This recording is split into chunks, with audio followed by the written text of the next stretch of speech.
Hey guys, I got a special request from someone named SpinCode. They messaged me directly asking for some help in recreating this design right here. And even though they messaged me back and told me that they figured out how to do it, I thought it was a really good opportunity to demonstrate some techniques with basic shape tools and using offset path to kind of duplicate. At first I thought, oh, this is pretty simple. We've got a single line. I'll draw this line out with a couple shapes and then we'll just use offset path. But I realized quickly that the center line here becomes kind of the outer middle line on this side. And same thing over here, starts in the middle and works its way to the outside. So what I thought I would do is show you guys how I would approach something like this. Um, Before the newer versions of Illustrator, you didn't quite have the opportunity to use these tools inside here, which automatically rounds to whatever degree that you want. So what you used to have to do was go and draw. So if you're using an older version of Illustrator, this is actually pretty applicable. Let's drag this out of the way here. We'll go and create a circle. We'll find the center point, and then we'll drag to the outmost point, and then we'll line those two edges up. Now I'll kill that point. Oop. Kill that point there, and that line there, and now we've got two separate objects. Use Control 8 to combine them together, and then you can piece them back together like that. Or you can just grab the two, use the Pathfinder tool, and merge them together. Sometimes I found though that you'll end up with like an extra node here that you don't necessarily want, so I usually go about it the longer way. But with that said, let's go ahead and start working on this thing. With anything, I always try to break stuff down into the most simple shapes possible. So when I look at this, I see a square, I see a circle, and then the same thing over here, circle and square. So that's how I'm going to start actually. And let's start with this one here. I'm going to draw a simple square, and we're going to work our way out from that. So use a color that you can trace over top of, and I've got this back piece locked down. If you use Control 2, it will lock an object, and Control Alt 2 will unlock it. So works great for placing things to kind of trace. So let me get this in the general position that I want, and then I'm going to duplicate this shape over to the left, and we're going to use it for the inside piece here and shift it up.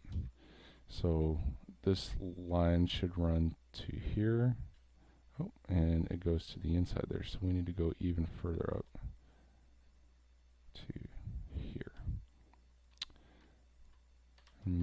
Actually, what I think I'll do is I'll use offset path to try and make sure that I get the most accurate possible. And I found in this design, based on the scale, that 0.18 is pretty close. So let's go 0.18 to there, and then I'm going to drag this up, and we'll do it again. 0.18, so that gets us there. And I should drag that to there, and this one needs to go all the way over to here. But we don't have a guide for that, so let's do something over here. And I'll drag this one down. So I'm blocking in these basic shapes using a very well-defined offset so that we get the most consistent edge grouping.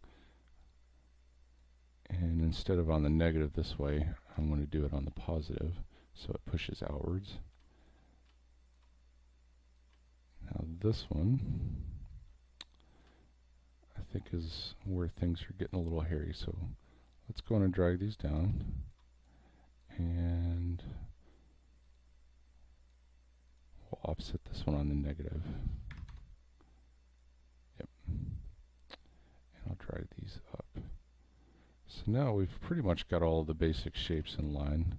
I guess I could take this opportunity to do another offset, and this will give us the tops of these lines here, and then I'll just use this as a kind of a base guide.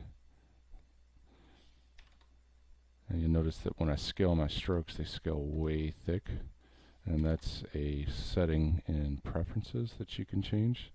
So your scale strokes and effects is right here.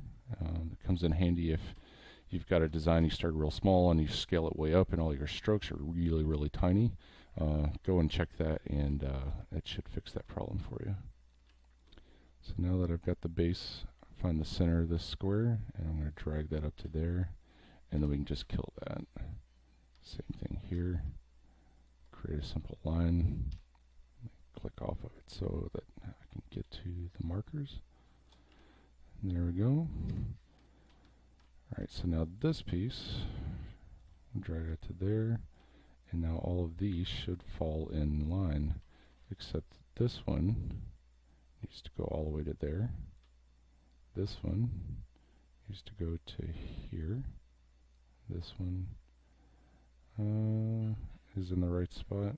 This one's in the right spot, and so on.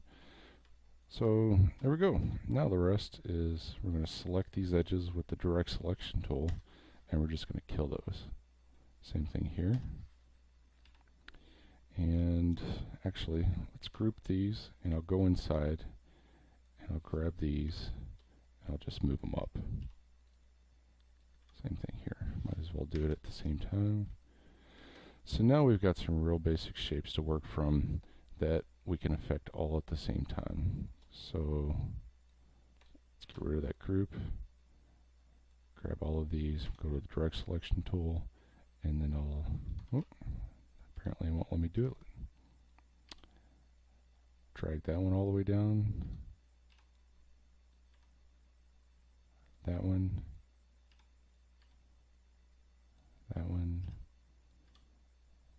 and we'll do the same thing on the other side. So after this, we're going to merge these shapes back together so that they all fall in line. Alright, so now this shape and this shape need to become one piece. So what I'm going to do is I'm going to grab this, and it looks like I could probably just kill that node altogether. I'll grab this, and I'll kill that node, and I'll take these two shapes and I'll combine them into a single object with Control 8. I'll go to the pen tool, and we'll just fill that out. So that's one shape done, and we just got to repeat this process. So let's kill that, back to pen. So those are done. That.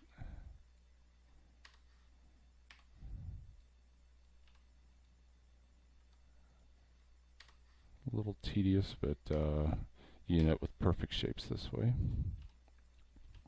And there we go. Now I'm going to pick one stroke, and we'll go in and size this up. So there we go. That's the basic shape. Now I'm going to duplicate a copy just as a backup, and then we'll take these and hide them. And I'm going to try and replicate this spacing here. And you could do that with your dash line. So on this one, I'll turn on dash line, and I've already kind of played around with the settings and gotten something pretty close. But basically, setting the dash amount will set the length of the dash, and then the gap will set the gap in between. And yeah, there we go. Let's set this one at maybe 90. Set this one at maybe 60. Make them a little more irregular, and yeah, all done. If you look at the wireframe, we just got some simple lines, simple shapes, and they all connect very cleanly at very specific points. I wouldn't suggest doing this with the pen tool, and the reason why is sometimes you can get close, but you're never going to get like an absolutely perfect circle or semicircle. It's always going to be off by just a hair. And as you can see here with this extra Bezier handle. So overall, start with simple shapes, work those out, break them down as much as possible. So again, we just started with squares, threw in some circles, and then started ripping out pieces of those objects that we need, combine them together with Control 8, and then use the pen tool to fill in the gaps between those shapes, and replicated this pretty well. The only difference I see is that